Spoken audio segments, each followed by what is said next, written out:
Hey everyone, let me do an account update for you here. It's been a little bit of time, I guess. Middle of the summer 2012. I've done some random videos lately on some things, and I just wanted to update you on, I guess those items I maybe previously mentioned, and just throw in a couple new ones.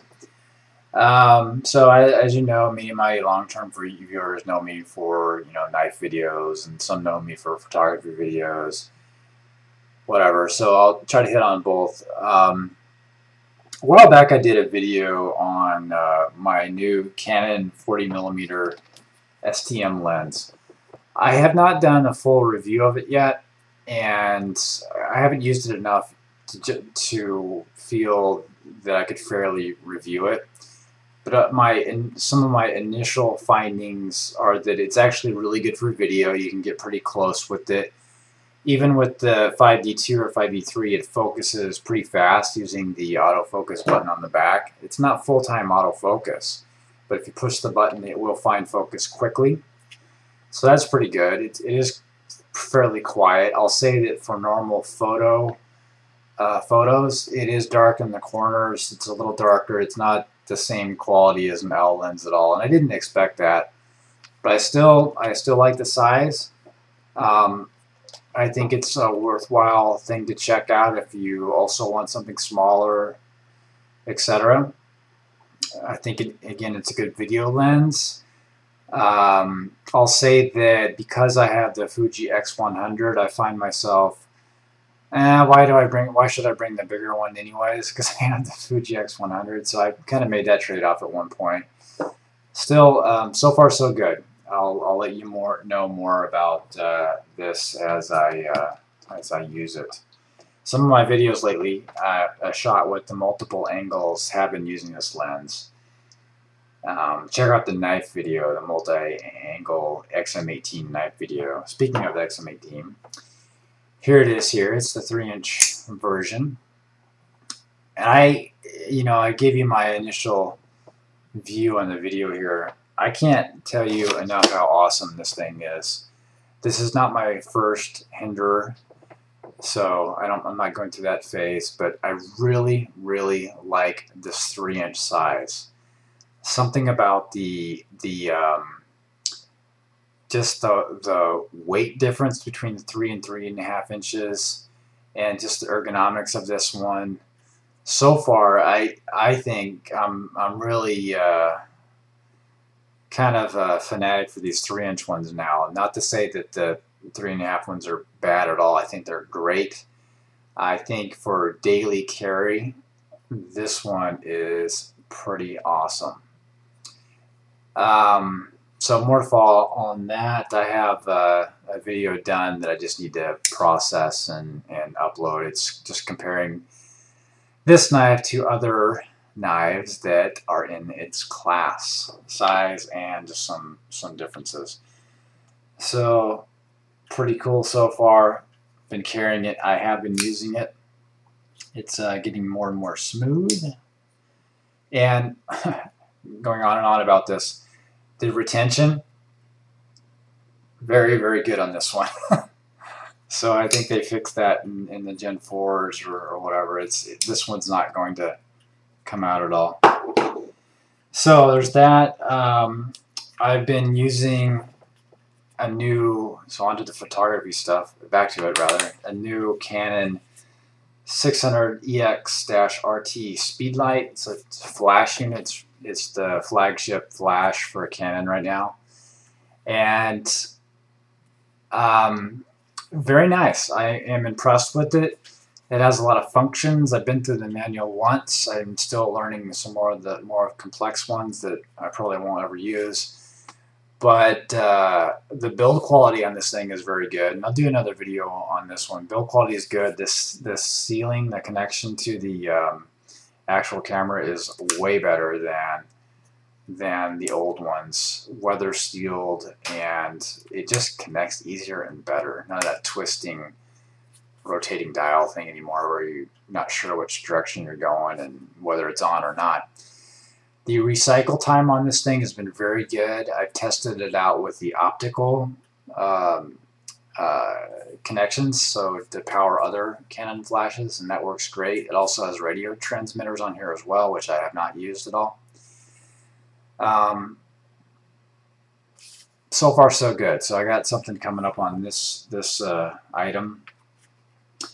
And let's see what else. So I think you know this if you're a long-term viewer, but I mainly use Final Cut Pro, Apple Final Cut Pro, on processing my videos. I'm not a great editor at all. I get bored quickly. I lack patience and and whatnot at times on my videos, so I don't do a lot of editing.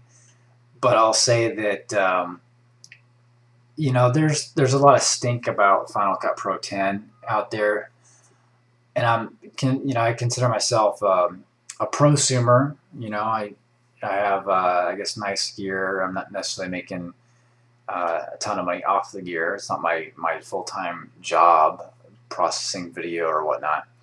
Anyways, I really like the program. With the updates that they put out over the last 12 months, it's much more easy to use. It's more stable. It performs pretty good, very well, I'd say. I'm on a 2010 MacBook Pro. I compared it to the latest Adobe version 6, CS6 for Premiere. I can talk more later if you want me to, but it's a very nice program. It's much better than Premiere in my view. If your life revolved around editing videos and you know it was your job, you probably do have a different viewpoint. But I'll say if you own it or are thinking about buying it and you're a prosumer or you just want some more capabilities than what iMovie can give you, take a look at it. I really enjoy it, especially for archiving and storing footage and going through it. Excited about the new Apple Mountain Lion product coming out. I'm looking forward to the screen display through AirPlay. So putting up my laptop screen onto my big TV through Apple TV. And why am I really into that? Well, if all goes well, I think that's going to give me the capability to download an Amazon movie and stream it to my big TV, which I can do through other means, but it's all about convenience factor, you know, if you can just play it through your laptop and push a button and watch. So excited about that. It should be out in the next week and a half, 2 weeks or so. And final thing is that I did a video a while back on P90X. I think when I did the video, I was halfway into P90X version 1. And I'll have to say that the whole P90X program, very, very impressed. I am enjoying it a lot.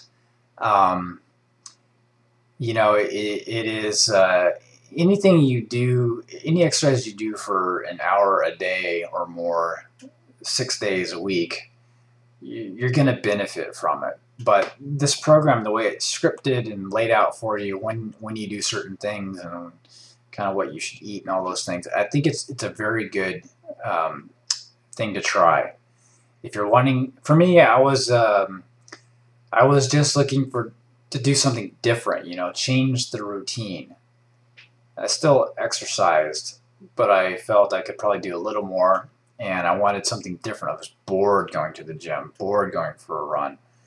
So this has changed things. So I finished the P90X1 program, and I didn't, like I said in the video, I didn't actually follow the diet exactly as I was supposed to, but I felt I ate pretty good. I actually switched to probably 90 to 95% vegetarian during that time, in the middle of it, and that was an awesome thing too.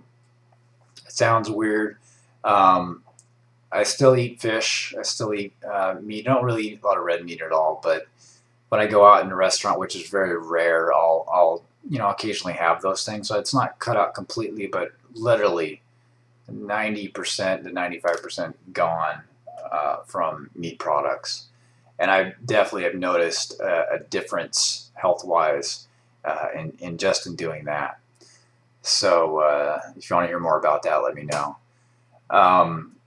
So I started actually the P90X2 program, which it's pretty different. I would say if you've not done either and you're interested in doing one, definitely start with the first one. I'm also liking the P90X2 program a lot as well. It is different than the first one. Some things are just, I think, probably just meant to be different, not the same as the first one, not necessarily better than the first one, right? It's just, again, muscle confusion, different things, changing the routine. So I'm just starting the second phase of that one. I had some vacation things I did, and I was unable to. Basically, I took a break in the middle of P90X2, and I'm just starting it again. I kept doing exercise, but I did different things and wasn't as strict about it, so I'm picking it up again. So highly, highly recommended on P90X. That is just about it for the account update. I would say I'm getting back into my knife hobby. You know, things ebb and flow, right? You're into things for a while and you change it and come back to it. So now I'm back into knives again. The XM18 has definitely set it off. It's very, very nice. Been checking out some of the forums lately, Blade Forums, USN.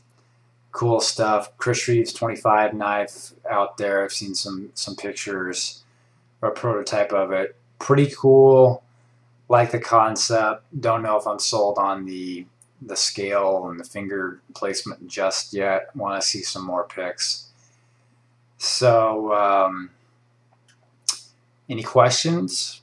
Let me know.